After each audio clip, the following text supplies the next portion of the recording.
señor presidente constitucional de la República, Nayib Armando Bukele Ortiz. ¿Saben qué? Me tienen sin cuidado que me llamen dictador. Prefiero que me llamen dictador a ver cómo matan a los salvadoreños en las calles.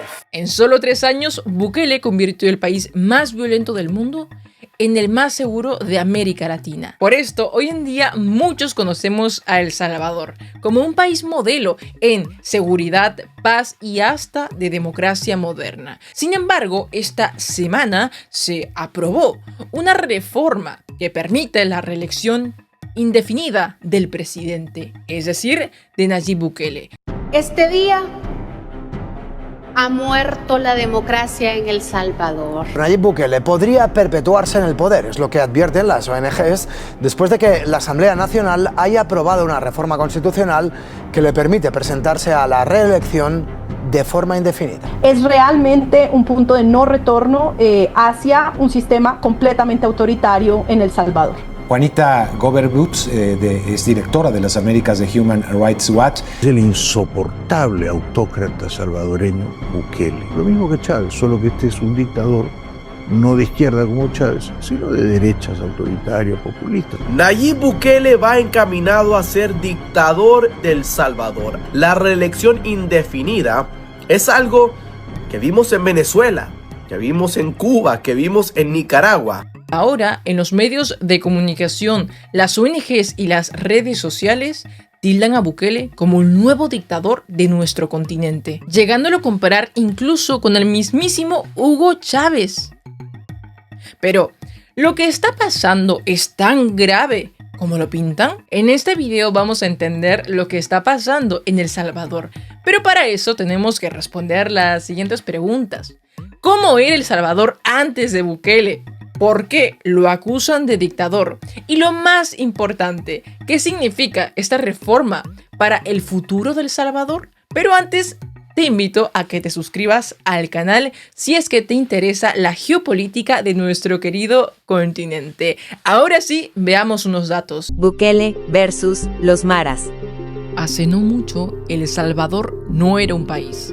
Era una cárcel a cielo abierto, donde los criminales decidían quién vivía y quién no. Los políticos y la policía no hacían nada.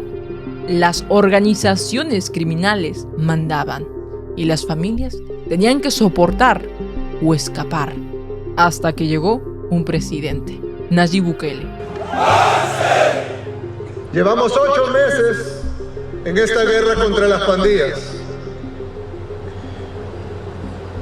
8 meses. Y gracias a Dios la estamos ganando. Antes de Nayib Bukele, El Salvador no era un país, era un campo de batalla. Imagínate vivir en un lugar donde solo el hecho de salir a comprar pan podía costarte la vida. Las pandillas, más exactamente los Maras Salvatrucha y Barrio 18, tenían el país en un puño de acero, y las cifras no me dejan mentir. En 2015, El Salvador tenía la mayor tasa de homicidios violentos, 106 por cada 100.000 habitantes. ¿Saben qué significan estas cifras? Significa que en El Salvador de antes, cada vez que transcurría una hora, sucedía un asesinato violento. Para que se hagan una idea, en el año 2012 se calcula que unos 60.000 pandilleros controlaban los barrios como si fueran sus feudos. Y lo peor es no solo que la policía y los políticos miraban hacia otro lado, sino que negociaban con estas organizaciones criminales. El resultado, imaginarán ustedes, un país donde el miedo era la moneda de cambio y la esperanza un lujo que nadie podía permitirse. Entonces llegó Nayib Bukele en el año 2019, un tipo que con 37 años parecía más un influencer que un político tradicional. Pero no se equivoquen, este hombre no vino a jugar. Por ahí andan rumores que quieren empezarse a vengar de la gente honrada, al azar. Hagan eso y no va a haber un tiempo de comida en las cárceles. 1. A ver cuánto tiempo duran sus homeboys allá adentro. Les juro por Dios que no comen un arroz. Bukele ganó la presidencia y consigo trajo el plan control territorial. Con su plan de control territorial y su régimen de excepción, Bukele declaró la guerra a las pandillas. Y no solo fue retórica, hablemos de números reales. En 2024, los homicidios cayeron a 1.9 por cada 100.000 habitantes. Familia, lo que hizo Nayib Bukele no fue ningún truco de magia. Fue una operación quirúrgica contra los criminales. ¿Por qué? Porque metió a más de 84.000 sospechosos tras las rejas y construyó el Secot, una mega prisión para 40.000 pandilleros que parece sacada de una película de acción. A continuación entraremos a una celda de aislamiento que es a donde los prisioneros son mandados cuando cometen una infracción. La única entrada de luz que se tiene es un hoyo en el techo. ¿A cuántas personas mataste? No me recuerdo. ¿Tantos fueron? Hemos cometido diferentes delitos en diferentes tiempos. Absolutamente todo se hace aquí adentro. Desde ir al baño hasta asearse, todo se hace aquí. Las pandillas que antes mandaban en las calles ahora están arrinconadas, pero como dicen, las críticas nunca faltan y los medios de comunicación tradicionales junto a las ONGs son parte importante de ellas, ya que consideran que el régimen de excepción de Bukele es demasiado duro y que viola los derechos humanos de los delincuentes. Pobrecitos, cómo les estamos violando sus derechos en las cárceles. Pobrecitos, cómo les quitamos la colchoneta. Pero no dijeron nada cuando ellos le quitaron la vida a los salvadoreños, cuando ellos le quitaron la tranquilidad a nuestro país, cuando ellos han hecho que corra sangre en nuestro país y cuando ellos han hecho que nuestro país no se desarrolle. Yo les pregunto a ustedes, ¿creen que se puede desmantelar un imperio criminal sin ensuciarte las manos? Bueno, los estaré leyendo en los comentarios. Sea como sea, Bukele fue firme con sus decisiones y los resultados son innegables. Pero si Bukele ha devuelto la seguridad y la esperanza, ¿por qué ahora lo están llamando dictador nuevamente? ¿Es solo envidia de quienes no logran replicar su éxito? Quédate porque de eso vamos a hablar ahora. ¿Por qué lo llaman dictador? Bukele es un tipo que se ha encargado de sacar a su país, El Salvador, del infierno de las pandillas, pero se ha ganado una etiqueta que nunca pidió. Se trata de la etiqueta de dictador, o como él bromea en X, de el dictador más cool del mundo. Pero ¿por qué razón en concreto los medios de comunicación como CNN, The Guardian y ONGs como Human Rights Watch lo tildan de esa manera? Bueno, vayamos a los datos concretos. En el año 2020, Bukele apenas llevaba un año en el poder y quería un préstamo para financiar su plan contra las pandillas, pero la asamblea llena de políticos de oposición le dijo ni lo sueñes. ¿Y qué hizo Nayib Bukele? Entró al Congreso con soldados, se sentó en la silla del presidente de la asamblea y básicamente dijo: aprueben esto o no seguimos hablando. El presidente de El Salvador, Nayib Bukele, irrumpió este domingo en el Parlamento, escoltado por militares y policías fuertemente armados, escenificando la crisis interna y el pulso sin precedentes que se está viviendo en el país centroamericano. Bukele fue al Congreso para pedir a los diputados la aprobación de un préstamo de $109 millones para financiar su plan contra las pandillas. Si estos sinvergüenzas no aprueban esta semana el plan control territorial, nos volvemos a convocar aquí el domingo, le volvemos a pedir sabiduría a Dios y le decimos: Dios, tú me pediste paciencia, pero estos sinvergüenzas no quieren trabajar para el pueblo. Después el préstamo se aprobó y las calles empezaron a cambiar bastante. Pasaron de la inseguridad a la seguridad total. En la oposición se gritaba autoritarismo y en las calles se celebraba que por fin alguien había tenido las agallas suficientes para confrontar a las organizaciones criminales. Bukele respondió a estas críticas en su momento y dijo que si fuera dictador, bueno, no estaría pidiendo permiso. Pero esa no es la única razón por la que llaman dictador a Nayib Bukele. En el año 2022, las pandillas mataron a 87 personas en un solo fin de semana, en respuesta a las medidas que estaba tomando el gobierno en su contra. ¿Y cómo respondió Nayib Bukele? Lejos de someterse y asustarse, respondió con un régimen de excepción brutal. Sacó a toda la policía para que capturen a todos los posibles sospechosos. Y así fue como 83,000 sospechosos acabaron tras las rejas. Muchos criticaron estas medidas, pero lo cierto es que después de esto, la tasa de homicidios cayó estrepitosamente. Las principales calles de la ciudad y varias comunidades asediadas por las pandillas en El Salvador amanecieron cercadas este domingo por policías y militares, luego que se decretara el estado de excepción. Son medidas en respuesta a la ola de violencia que en las últimas 48 horas dejó al menos 76 muertos, la mayoría víctimas de pandillas. El sábado fue declarado como el día más violento de la historia con 62 asesinatos. El presidente también ordenó que los pandilleros encarcelados no puedan salir de sus celdas. En San Salvador, El Salvador, Angie Álvarez, Noticias Telemundo. Como dice una vieja frase, puedes cuestionar mis métodos, pero jamás mis resultados. Esta frase aplica muy bien a la situación que atravesó El Salvador, porque muchos criticaron los métodos que utilizó Bukele para erradicar la delincuencia.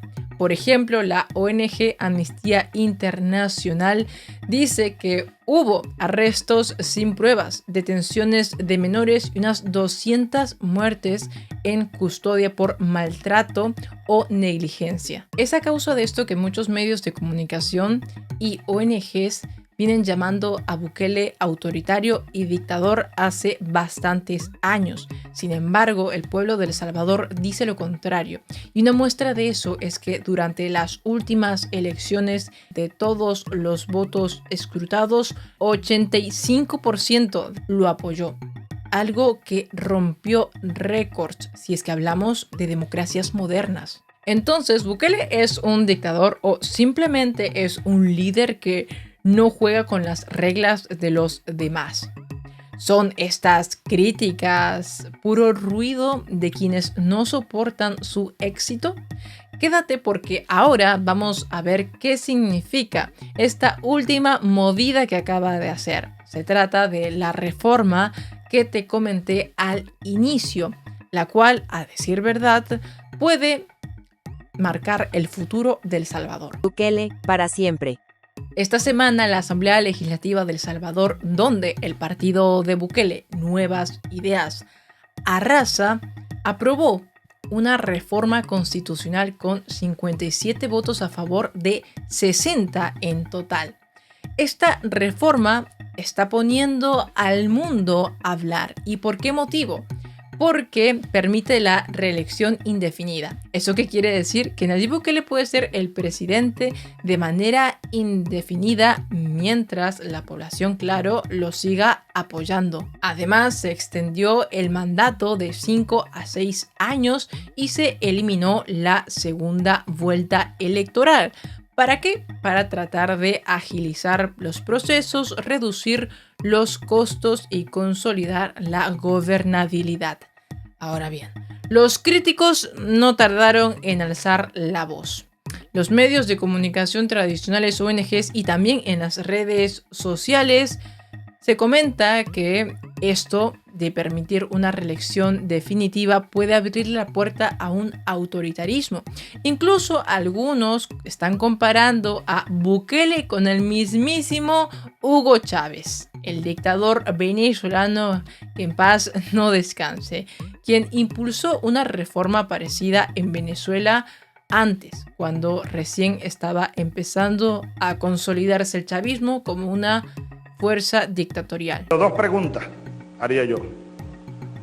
Primero, ¿está usted de acuerdo en que Hugo Chávez siga siendo presidente de Venezuela? ¿Sí o no? Segunda pregunta, con carácter vinculante. ¿Está usted de acuerdo en hacer una pequeña enmienda en la Constitución bolivariana para permitir la reelección indefinida? Pero aquí les hago una pregunta, mi querida familia. la reelección indefinida es por sí sola una señal de dictadura? Cuando miramos a países como Venezuela, Cuba y Nicaragua, muchos nos asustamos. Pero creo que es necesario mirar el resto de panorama internacional también, porque quizá muchos no sabían, pero hay otros países con reelección indefinida como se ha aprobado en El Salvador. ¿Y de qué países hablamos? No hablamos solo de Venezuela, Cuba, Nicaragua o Corea del Norte. También tenemos que hablar de países por donde yo tengo entendido al momento bastante democráticos, como Alemania, España, Japón, Noruega, Países Bajos, y así podemos seguir toda la tarde. Y si es que consideramos que la reelección indefinida de un presidente es señal de una dictadura en El Salvador, yo les pregunto, ¿podemos decir lo mismo de Alemania, donde Angela Merkel estuvo gobernando más de 16 años por esto mismo? O pongamos un ejemplo más cercano. En España, Pedro Sánchez tiene más de 15 años en el poder gracias a su partido político, el PSOE. Y hasta ahora no he visto a los medios de comunicación llamarlo dictador, por lo menos no con tanta intensidad como sí que lo hacen contra Bukele. Y lo más gracioso de todo esto es que en España Sánchez cuenta con apenas el 23% de aprobación. En El Salvador, Bukele tiene más del 85% de aprobación. Entonces, ¿quién es el dictador? Si es que consideramos que la democracia es el poder de las mayorías, Bukele tiene a la mayoría de su lado y Sánchez no. Ahora bien, para muchos medios de comunicación y ONGs esto no es suficiente y nunca lo fue. Por ese motivo es que Bukele ya ha respondido a estas críticas anteriormente. Pese a los resultados extraordinarios, han mentido todo lo que han querido sobre nuestras medidas de seguridad. Nos han llamado de todo. A mí en lo personal me han dicho dictador en todos los medios que han querido y podido. Desde los panfletos salvadoreños hasta los panfletos internacionales, los más prestigiosos. ¿Saben qué? Me tienen sin cuidado que me llamen dictador.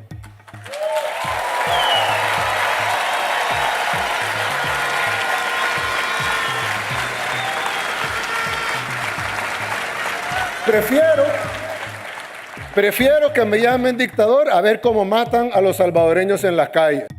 Siempre son los autoproclamados defensores de la democracia los que no creen en nuestra democracia, no creen en el poder de nuestro pueblo.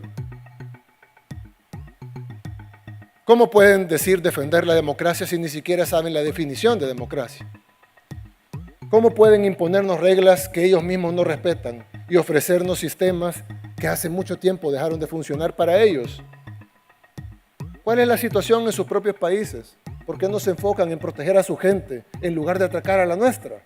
Ahora los mismos medios de comunicación y ONGs salen a llamarlo dictador nuevamente y Bukele no ha perdido la oportunidad para responderles nuevamente. En su primera reacción a la ola de críticas de organismos de derechos humanos internacionales tras la aprobación de la reforma para la reelección indefinida en El Salvador, el presidente Nayib Bukele rechazó que sea el fin de la democracia en El Salvador al asegurar que las críticas a la nueva reforma se deben a que la tomó un país pequeño y pobre, según sus palabras. El 90% de los países desarrollados permiten la reelección indefinida de sus jefes de gobierno. Y nadie se inmuta. Pero cuando un país pequeño y pobre como El Salvador intenta hacer lo mismo, de repente es el fin de la democracia. Por supuesto, se apresurarán a señalar que un sistema parlamentario no es lo mismo que una presidencial, como si ese tecnicismo justificara el doble rasero. Pero seamos honestos. Eso es solo un pretexto, porque si El Salvador se declara una monarquía parlamentaria con exactamente las mismas reglas que el Reino Unido, España o Dinamarca, seguirían sin apoyarla. De hecho, se pondrían furiosos si eso sucediera. ¿Por qué?